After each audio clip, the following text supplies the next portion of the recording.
Thaina mamangaigi matam amada Bisnupuram hairiba khungang asida Binayan kauba ahal oiraba nupa ama leirami.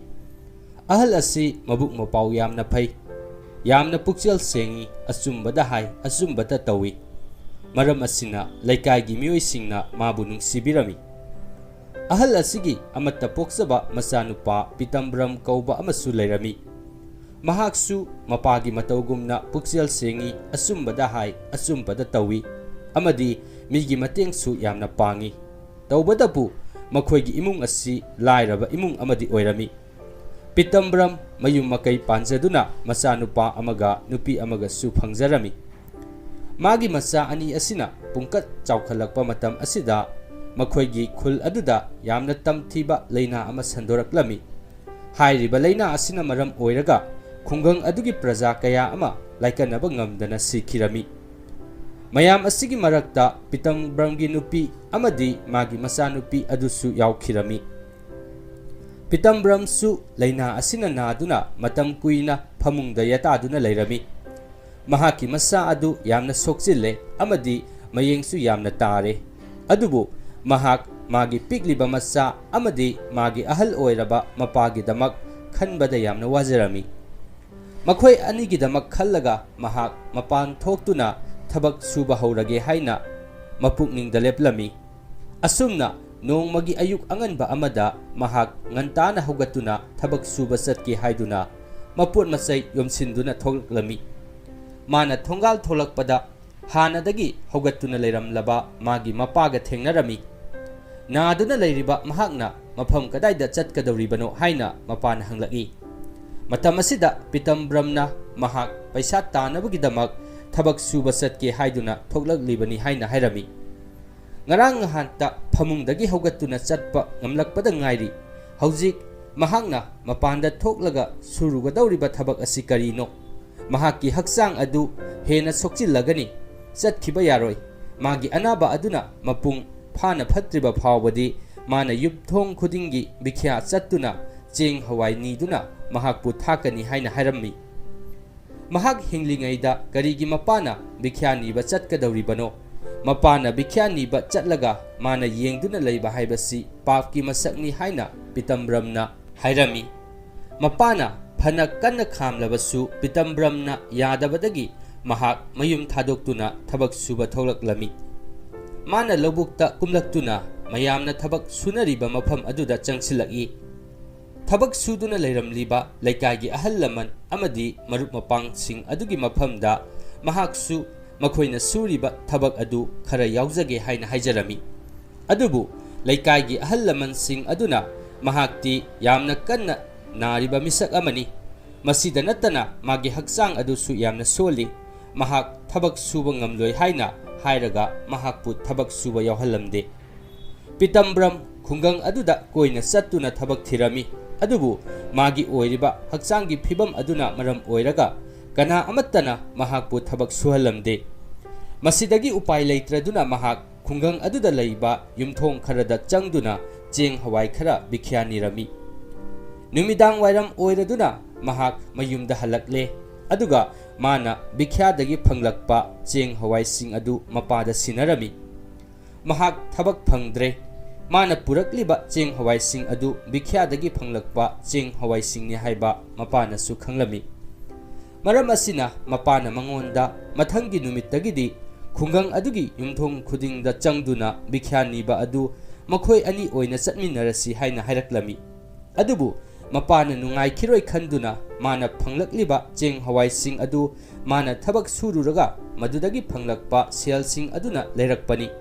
Karigidamak mahak hinglingaida mapana bikhya niba chatkadawribano. Ngasigi matawgumna hayengsu mana ahauba acha athak kaya ama purakani. Mahakti yumda adumak phamduna nungaina leithoku haina hairami. Mapada mahakna acha athak mayam ama purakani haina di haidokre. Adubu leinaba seldi amatta leiramde. Thabak suwasu yadre. Masidagi Pitambram ahing haugatuna huran chinthigi thabak khara tawba horaklami.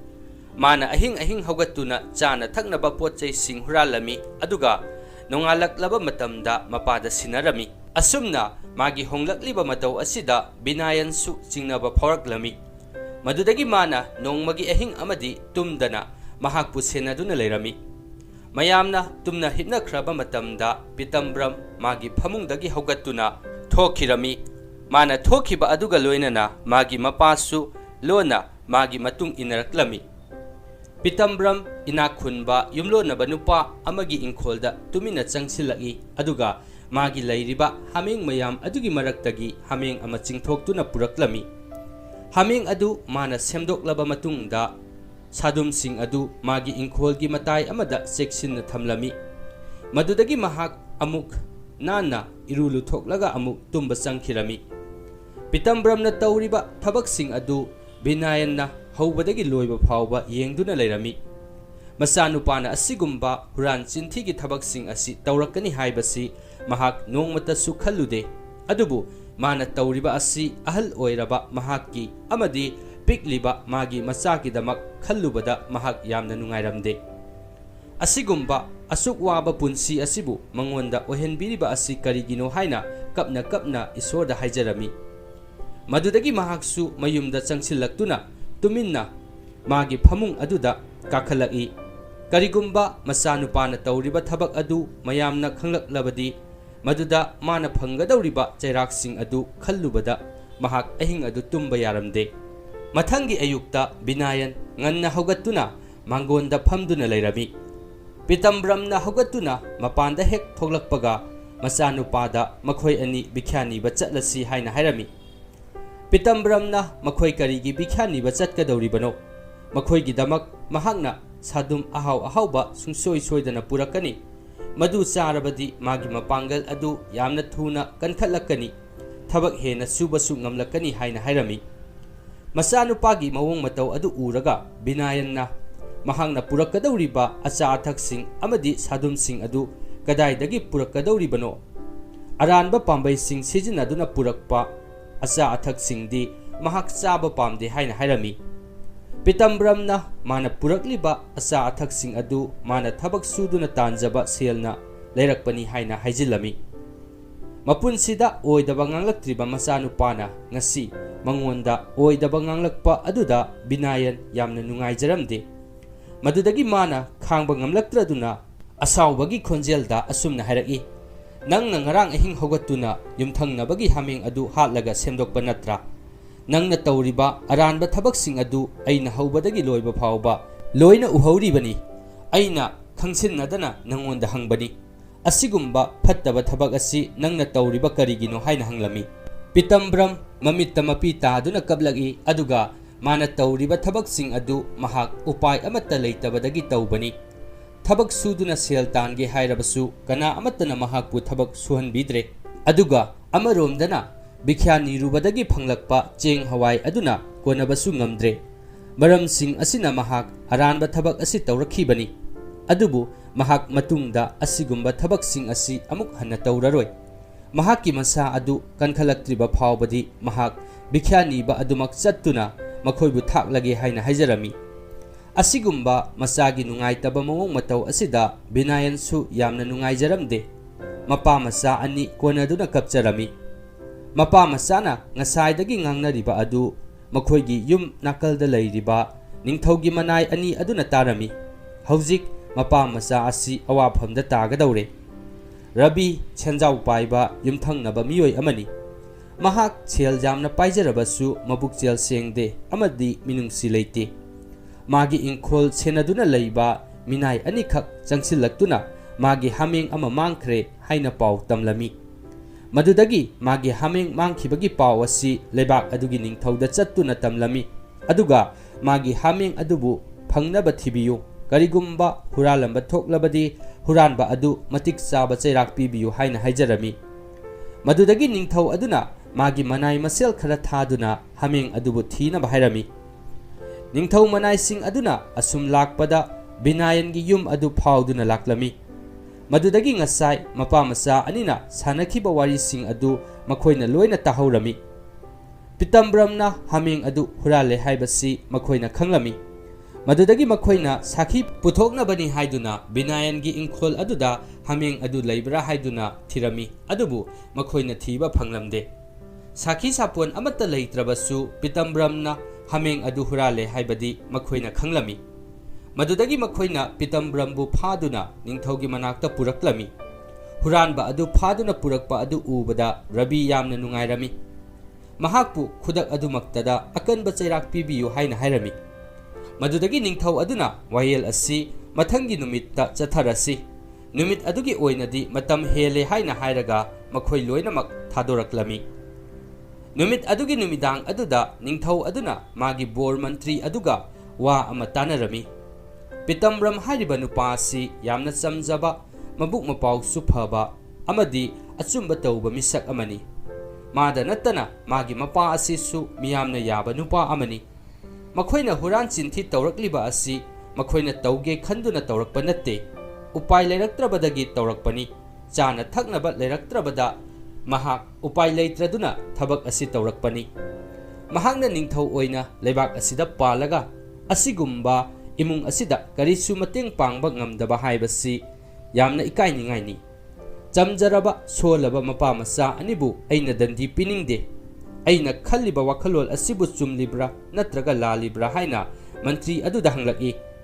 Mantri aduna amuk iningthauna chummi haina khanba thabak aduda maktawbiyu. Wayel bisar haiba asidi laira inak khunba aigi migi naiba yaba natte haina hairami. Madudagi mathangi numitta Rabi amadi Pitambram mapa masa adu konungda kaukhattuna wayel bisargi thabak adu haurami. Pitambramna magi hameng adu hurale haibasi mahakna karamna khanglibano haina ningthauna Rabida hanglami. Matam asida Rabina iningthau ibungo mahakna aigi hameng adu hurale haibagi khwaidagi matik charaba sakhidi magi hek apokpa mapa asini. Magi mapana hairabadi asengbani maramdi magi mapa asi achumbata ngangba miyoini haina nokna hairaki. Madudagi ningthau aduna binayanda amuk onsinduna Rabina hairibasing asi achumbara haina hanglaki. Matam asida binayana iningthau ibungo aigi isanupana numidangi matamda aikhoigi inkholda hameng ama puraktuna semba adu aihangna ujahawi. Adubu mana purakliba hameng adu Rabigi hamengni haibadi aihakti tasengna khangjade. Aduga mana asigumba thabak asi taurakliba asisu aikhoi chaningai thakningai leitabadagi taurakpani. Aihak amadi aigi pikliba isunupaga aikhoi ani asi thakpa ngamnaba honabada mahak yamna wajarabani. Mahakna aranba tauramlabasu mahakpu ngakpiyu matungda asigumba thabaksing asi amuk hanna tawhanjararoi haina haijarami. Binayangi wa adu taraga Rabina mapa masa aduda karem kathainaba mijeng amaga loinana yenglaki. Madudagi ningthauna Rabida amuk onsilaktuna masi nattaba atopa sakhi leitrabara haina hanglaki. Rabina amuk iningthau ibungo mapana mamitmakna uhaure hairaba asida ahenba kari sakhi amuk darkar oiribage haina hanglaki. Matam asida ningthau aduna magi mapana hairiba wahaising asigi matung inna Pitambramna magi inkholda puraktuna semliba hameng adu nanggi hamengni haibagi chap saba praman amata yaude. Karigumba nangna hameng adugi maun adu magi inkholdagi purakpa ngamlabadi matam aduda nangna hairiba adu aina yagani. Natrabadi Pitambramna semiba hameng adu nanggi hamengni haibadi yumpham yaudaba wafamni. Maram asina mapa masa asi hojik phawbagi oinadi mara leite haina hairami. Makhoina hameng adu maunsing adu thiba yaba thire adubu phangdre haina hairami. Madudagi ningthau aduna adu oirabadi bisar asi matang aswaida loisile. Pitambram amadi binayan makhoi mara leite yumda hankhiba yarani haina hairami. Madudagi Pitambramgi mapa masa adu mafam adudagi yamna harauna ningthaubu khurumjaramlaga chatkirami. Mapa masa ani adu chatkraba matung ningthauna Rabida matungdadi asigumba yumpham yaudaba sakhi sapol leitaba potmang cheimangbagi wakatsing asi thangalakanu haina hairaga Rabida magi mangkhriba hameng adugi matik saba mamal khara piduna mabusu thadokhirami. Asumna mayam asi loina chatnakhraba matung ningthauna magi bor mantri aduda karigumba nangna hamengi maunsing adu losilamdrabadi namduna mapa masa ani adu dandi piramba soide. Nangi wakhalot adugidamak aina nahakpu thagalli.